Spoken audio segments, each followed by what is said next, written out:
मरने के बाद कैसे लोग बनते हैं भूत प्रेत। आत्मा के तीन स्वरूप माने जाते हैं, जीवात्मा, प्रेतात्मा और सूक्ष्म आत्मा। जो भौतिक शरीर में वास करती है उसे जीवात्मा कहते हैं। जैसे कि हम लोग, जब इस जीवात्मा का वासना और कामनाएं शरीर में निवास होता है तब उसे प्रेतात्मा कहते हैं। यह आत्मा जब सूक्ष्मतम शरीर में प्रवेश करता है उसे सूक्ष्म आत्मा कहते हैं। भूत प्रेतों की गति एवं शक्ति अपार होती है।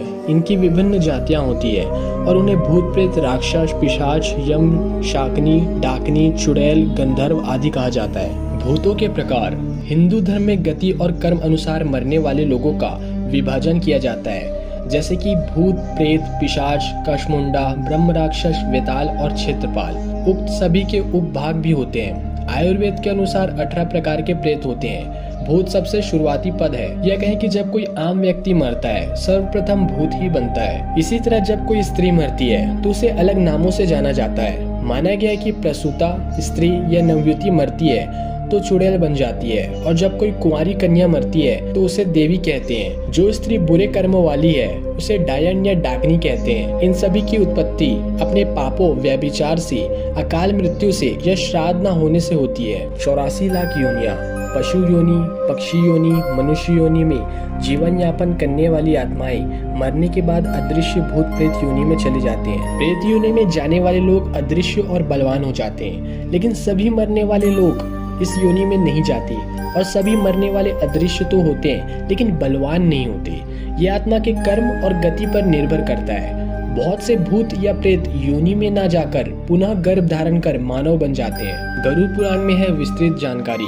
पितृपक्ष में हिंदू अपने पितरों को तर्पण करते हैं। इससे सिद्ध होता है कि पितरों का अस्तित्व आत्मा अथवा भूत प्रेत के रूप में होता है। गरुड़ पुराण में भूत प्रेतों के विषय में विस्तृत वर्णन मिलता है। श्रीमद् भागवत पुराण में भी धुंधकारी के प्रेत बन जाने का वर्णन आता है। अतृप्त आत्माएं बनती हैं भूत। वेदों के अनुसार जो व्यक्ति भूखा, प्यासा, संभोग सुख से वंचित, रोग, क्रोध, द्वेष, लोभ, वासना आदि इच्छा और संभावनाएं लेकर मरा है, या फिर दुर्घटना, आत्महत्या आदि से मरा है, तो वह भूत बनकर भटकता है। ऐसे व्यक्तियों की आत्मा तृप्त करने के लिए श्राद्ध और तर्पण किया जाता है। जो लोग अपने स्वजनों और पितरों का श्राद्ध और तर्पण नहीं करते वे उन अतृप्त आत्माओं के द्वारा परेशान होते हैं। भूत की स्थिति ज्यादा शोर, उजाला और मंत्र उच्चारण से यह दूर रहते हैं, इसलिए इन्हें कृष्ण पक्ष ज्यादा पसंद है, और 13, 14 तथा अमावस को यह मजबूत स्थिति में रहकर सक्रिय रहते हैं। भूत प्रेत प्राय उन स्थानों में ज्यादा आकर्षित होते हैं